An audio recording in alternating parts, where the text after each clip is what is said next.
Hello and welcome to my video, Lesson 5.2, Interpreting Graphs as Models.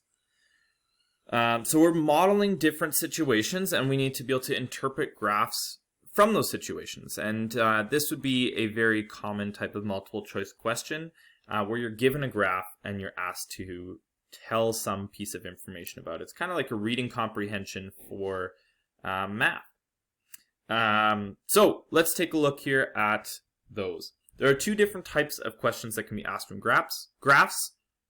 Interpolation, meaning you're finding data within the graph. So that's why it's interpolation, it's within the graph. And extrapolation, it's extra, meaning it's outside the data that's given. And actually, I'll use a different color for that. Okay, so usually extending a line of best fit or something like that. So here, let's take a look at example number 1. Mr. Draeger loves cookies and his wife makes the best ones. Here is a graph that shows the number of cookies every day.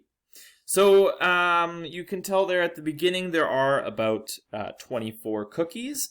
And you can see that over the course of time, those cookies decrease. So how many cookies did Mr. Draeger's wife make him? Well, it's at the top of the chart right over here. So that would be 24 cookies. Now, if your number was 23.5, that would be wrong because you cannot have half a cookie. So you would basically just guess as close as you can. Now, notice it's not 25, it's below that. So if you said 23 or 24, I would accept both those answers if it were on a test, but 24 is the best answer here. You can see it's pretty close to 25. Okay, assuming the pattern holds, on which day will Mr. Draeger run out of cookies? Well, if you can see here on my graph, it should be on day 6.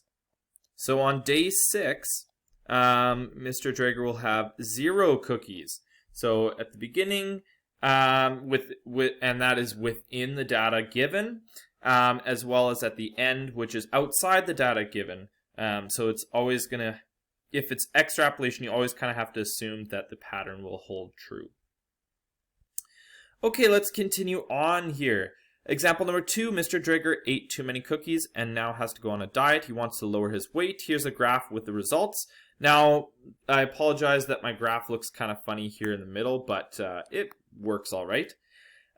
So here you can see the different dots of the graph and the different weights, and you can see kind of a line of best fit given that data. What was Mr. Draeger's weight before he ate all those cookies? So that is 160. If you look right over here, that's 160 pounds. Where am I getting the units from? Well, that's always from the axes. Okay, what was the weight after he ate the cookies? So in day 1 or day 0, the moment I ate the cookies, my weight was 175 pounds. When will Mr. Draeger get back to his original weight? Well, considering that the original weight is 160, okay, so keep that in mind, it's 160. So if we're following along the line, you can see that it would go, well, I mean, I know my graph is kind of funky, but they'll kind of give you this sort of result.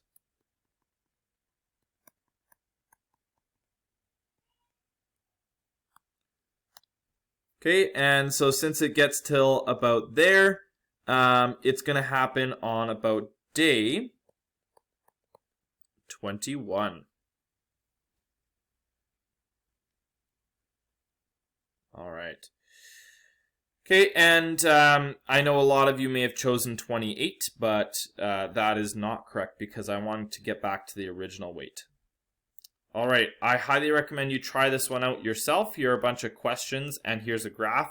Try them out yourself, pause the video, and press play when you're ready.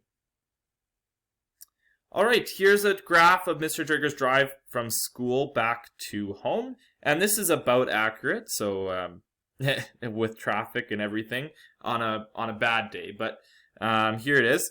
At what times will was Mr. Trigger stuck in traffic moving slowly? There are 2 times that are really bad, and basically how can you tell? It's based off the steepness of the graph. So you can tell here at this point in time, so from 5 to 20 minutes, I only go, what is that, about 2 kilometers very slowly, right? So I have 15 minutes where I'm just going very slowly. There's another time over here, which is also bad, from 30 till, I don't know, what is that, 38 minutes? Roughly, which is also fairly slow. All right, continuing on, what time was Mr. Trigger finally going quickly on the white mud, top speed?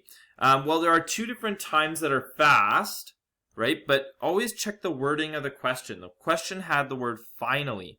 So it's going to be not the first time I'm going fast, but the second time I'm going fast. And I am going faster there. It might not be easy to tell, but the second time I am going faster. So from 38 to 45 minutes, I am going faster. What was the total distance traveled? Well, 15 kilometers. So how do you know? Well, it's from the 15 kilometer mark. Actually, maybe I can use a different color here.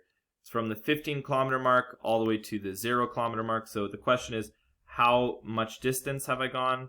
Well, it's just 15 kilometers. Okay, and how long did it take him to drive back home? Well, if we look back down here at the final ending point, it is 45 minutes. From 0 to 45. So just keep in mind that it took 45 minutes. So if you had a time, which maybe would have been an even better way to do this graph, have the times back down there on the bottom, you would have to do a little bit of calculations.